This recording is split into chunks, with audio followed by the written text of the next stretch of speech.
चनाना को तहसील बनाने की मांग पर धरना जारी। उदयपुर वाटी में स्वास्थ्य विभाग की अवैध अस्पतालों पर कार्रवाई जारी। मांग गौरव सेनानी सेवा समिति ने डीएसपी को सौंपा ज्ञापन, धरने की चेतावनी। मुंशी प्रेमचंद की जयंती पर महावीर इंटरनेशनल इंद्रधनुष का विशेष आयोजन। बिजली कटौती, बढ़ते बिल और बिगड़ती कानून व्यवस्था पर कांग्रेस का विरोध प्रदर्शन, एसडीएम को सौंपा ज्ञापन। चनाना को तहसील बनाने की मांग पर धरना जारी। नमस्कार, आप देख रहे हैं झुंझुनू टाइम्स। मैं हूं कृष्ण डसा। आज हम आपको लेकर चलेंगे चनाना में, जहां चनाना तहसील संग्रह समिति के द्वारा तहसील बनाने की मांग को लेकर धरना दूसरे दिन भी जारी है। धरने का नेतृत्व कर रहे लोयल सरपंच महेंद्र सिंह काजला, धरने में शामिल सभी वक्ताओं ने चनाना को तहसील बनाने की मांग की है। सभा में जिला परिषद सदस्य पंकज धनखड़ ने भी अपने विचार व्यक्त किए और समर्थन दिया है। पंकज धनखड़ ने कहा कि हमारी मांग स्पष्ट है, चनाना को जल्द से जल्द तहसील का दर्जा दिया जाए। ये हमारे क्षेत्र के लिए विकास के लिए जरूरी है। धरने में सैकड़ों लोग शामिल हुए, जिनमें शिक्षक नेता राजकुमार मुंड, इंदिराज सिंह चारावास, पूर्ण सिंह चारावास और कई अन्य प्रमुख लोग शामिल हैं।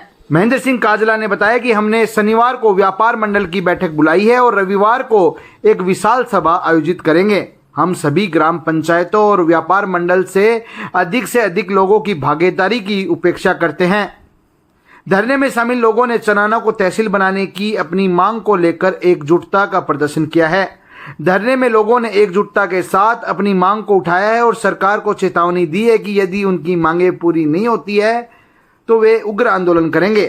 चनाना को तहसील बनाने की इस मांग को लेकर धरना जारी है। देखना होगा कि सरकार इस पर क्या कार्रवाई करती है। उदयपुर वाटी में स्वास्थ्य विभाग की अवैध अस्पतालों पर कार्रवाई जारी। स्वास्थ्य विभाग के उच्च अधिकारियों के निर्देश पर उदयपुर वाटी कस्बे के खंड मुख्य चिकित्सा अधिकारी डॉक्टर मुकेश भूपेश की अगुवाई में मेडिकल टीम ने 3 अस्पतालों की जांच पड़ताल की है।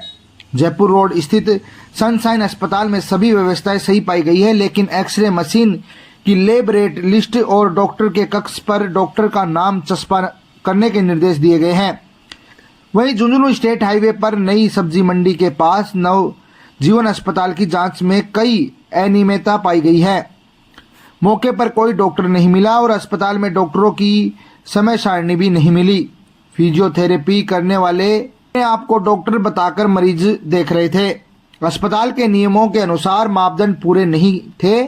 वेस्ट के लिए अलग अलग कट नहीं पाए गए, एनओसी भी नहीं मिली। मरीजों के ब्लड सैंपलिंग के लिए कोई व्यवस्था नहीं थी, जिससे मरीजों को सैंपलिंग के लिए बाहर भेजा जा रहा था। एमओ डॉक्टर मुकेश भूपेश ने 7 दिन में अस्पताल का रजिस्ट्रेशन कराने के निर्देश दिए हैं तथा सीज करने की कार्रवाई की चेतावनी दी है। संजीवनी अस्पताल में भी जांच के दौरान टीम पहुंची, लेकिन तथाकथित डॉक्टर और कर्मचारी ताला लगाकर फरार हो गए। अस्पताल में डिलीवरी के उपकरण और लैब में मेडिसिन मिली, लेकिन मापदंड पूरे नहीं थे। डॉक्टर से दूरभाष पर संपर्क किया गया तो बताया गया कि वे बाहर हैं। मेडिकल जांच की टीम ने अस्पताल के कागजात पेश कर रजिस्ट्रेशन कराने के निर्देश दिए और 7 दिन में रजिस्ट्रेशन नहीं कराने पर सीज करने की चेतावनी दी है।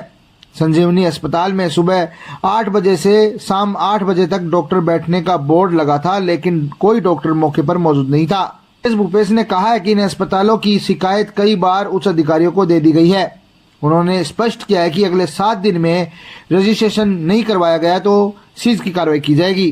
खंड मुख्य चिकित्सा अधिकारी डॉक्टर मुकेश भूपेश का बयान। निर्देशानुसार जो क्लिनिकल एस्टेब्लिशमेंट एक्ट है उसको फॉलो करवाने के लिए हम लोग जो निजी जो अस्पताल हैं उनका इंस्पेक्शन कर रहे हैं। तो हमने शुरू में आज सनशाइन हॉस्पिटल का इंस्पेक्शन किया। वहाँ पे लगभग सारी सुविधाएं उपलब्ध मिली हमें और कोई थोड़ी बहुत जो कमियां मिली थी वो हम उनको निर्देश देके आए, वो 1-2 दिन में वो पूरी कर लेंगे। उसके बाद में यहाँ पे ये सब्जी मंडी के पास में नवजीवन हॉस्पिटल है, इसमें हम गए, लेकिन यहाँ पे ना तो कोई डॉक्टर है जो कोई एलोपैथिक प्रैक्टिस करने के लिए एलिजिबल है, ऐसा कोई डॉक्टर वहाँ पे नहीं था।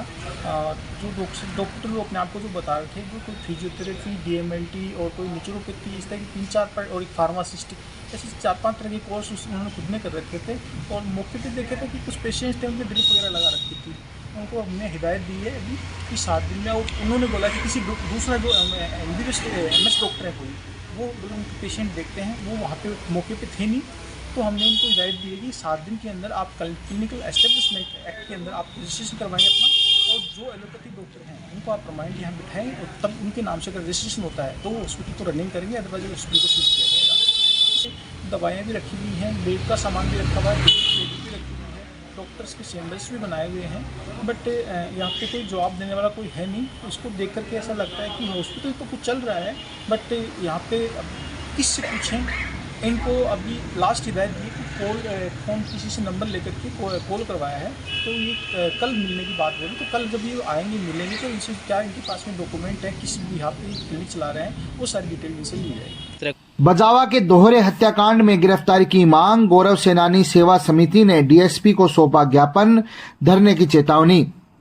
मंडरेला गांव के बजाव में हुए दोहरे हत्याकांड में गिरफ्तारी की मांग को लेकर गौरव सेनानी सेवा समिति के सदस्यों ने डीएसपी विकास धींदवाल को ज्ञापन सौंपा।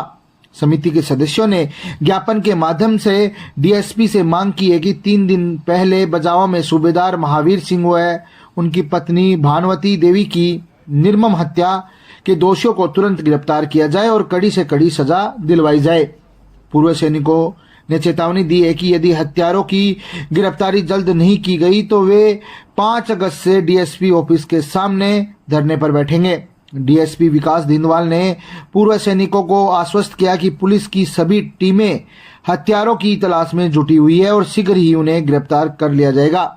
ज्ञात रहे कि 3 दिन पहले मंडरेला के गांव बजावा में पूर्व सैनिक सूबेदार महावीर सिंह व उनकी पत्नी भानुवती देवी की अपने घर के बाहर बाड़े में सोते हुए धारदार हथियार से बेरहमी से हत्या कर दी गई। इस दोहरे हत्याकांड में पुलिस को अब तक कोई सफलता हाथ नहीं लगी है, जिससे आक्रोशित होकर गौरव सेनानी सेवा समिति के सदस्यों ने डीएसपी कार्यालय में ज्ञापन दिया है। मुंशी प्रेमचंद की जयंती पर महावीर इंटरनेशनल इंद्रधनुष का विशेष आयोजन। नगरपालिका के सामने स्थित डॉक्टर कुसुमलता हॉस्पिटल कैंपस में महावीर इंटरनेशनल इंद्रधनुष के बैनर तले कहानीकार मुंशी प्रेमचंद की जयंती धूमधाम से मनाई गई है। महावीर प्रार्थना के बाद सरिता सिंगल, शिक्षाविद जयसिंह झाझड़िया, बिहारी लाल जांगिड़, व्याख्याता विनोद कुमार शर्मा, गुलजारी लाल जांगिड़ ने मुंशी प्रेमचंद की जीवनी, व्यक्तित्व और कर्तव्य पर प्रकाश डाला। उन्हें श्रद्धा सुमन अर्पित किए। विनोद शर्मा व राजेश कमाल ने रोचक काव्यांजलि प्रस्तुत की, जिससे कार्यक्रम का माहौल शोरभीत हो गया। डॉक्टर कुसुमलता, सुमित सुल्तानिया और सजन गोदारा ने पराधीन भारत में विषम परिस्थितियों में साहित्य सर्जन करने वाले जन लेखक मुंशी प्रेमचंद को श्रद्धांजलि दी। संस्था के चेयरमैन डॉक्टर LK शर्मा, महिला वाइस चेयरमैन डॉक्टर कुसुमलता, कोषाध्यक्ष सुमित सुल्तानिया, उप कोषाध्यक्ष नाहर सिंह, प्रिंसिपल संदीप अमरकला, डायरेक्टर सरिता सिंगल, सजन गोदारा व अन्य अतिथियों कार श्याम जांगिड़ व कवि कथाकार संपादक राजेश कमाल का धनुष मेडल पहनाकर, शॉल ओढ़ाकर व दुपट्टा पहनाकर स्वागत किया गया। इस दौरान मुंशी प्रेमचंद का चित्र भेंट कर सम्मानित किया गया। सदन ने इन दोनों कलमकारों की और मुंशी प्रेमचंद की साहित्यिक मसाल को वर्तमान युग में प्रज्वलित करने के लिए प्रशंसा की। इस अवसर पर MI इंद्रधनुष के वीर संदीप और सुनीता ने एक जरूरतमंद छात्र के पिता को उसकी स्कूल यूनिफॉर्म के 2 सेट भेंट किए। समारोह राष्ट्रगान के साथ समाप्त हुआ। बिजली कटौती, बढ़ते बिल और बिगड़ती कानून व्यवस्था पर कांग्रेस का विरोध प्रदर्शन, SDM को सौंपा ज्ञापन। राजस्थान में राजस्थान सरकार के खिलाफ मोर्चा खोलते हुए कांग्रेस ने राज्य में बिजली की कटौती, बढ़ते बिजली बिलों और बिगड़ती कानून व्यवस्था को लेकर कड़ा विरोध जताया है। ब्लॉक कांग्रेस अध्यक्ष मेयर कटारिया और नगर अध्यक्ष राधेश्याम सुखाड़िया की अगुवाई में कांग्रेस कार्यकर्ताओं ने SDM ब्रिजेश गुप्ता को ज्ञापन सौंपा। कांग्रेस कार्यकर्ताओं ने सरकार पर आम जनता की मूलभूत सुविधाओं को नजरअंदाज करने का आरोप लगाते हुए कहा कि राज्य में भीषण गर्मी के बावजूद भी बिजली की आपूर्ति बाधित है और बिजली के बिलों में फ्यूल सरचार्ज और फिक्स चार्ज बढ़ाकर सरकार ने जनता पर बोझ बढ़ाया है। ब्लॉक अध्यक्ष मेयर कटारिया ने यह भी आरोप लगाया कि राज्य में पेयजल संकट गहरा रहा है और कानून व्यवस्था पूरी तरीके से चरमरा गई है। महिलाओं के साथ दुष्कर्म, हत्या और लूट जैसी घटनाओं में बढ़ोतरी हुई है, जिससे आम जनता में भय का माहौल है। ज्ञापन में सरकार से मांग की गई है कि बिजली की बढ़ी दरों को तुरंत वापस लिया जाए, राज्य में बिजली और पानी की आपूर्ति को सुचारू किया जाए। साथ ही कांग्रेस ने सरकार से कानून व्यवस्था को दुरुस्त करने और अपराधियों पर कड़ी से कड़ी सजा देने की मांग की है। कांग्रेस ने चेतावनी दी है कि अगर सरकार इन मांगों पर ध्यान नहीं देती है तो पार्टी कांग्रेस सड़क पर उतरकर आंदोलन करने के लिए मजबूर होगी। बने रहिए झुंझुनू टाइम्स के साथ, फॉलो करें, सब्सक्राइब करें। धन्यवाद।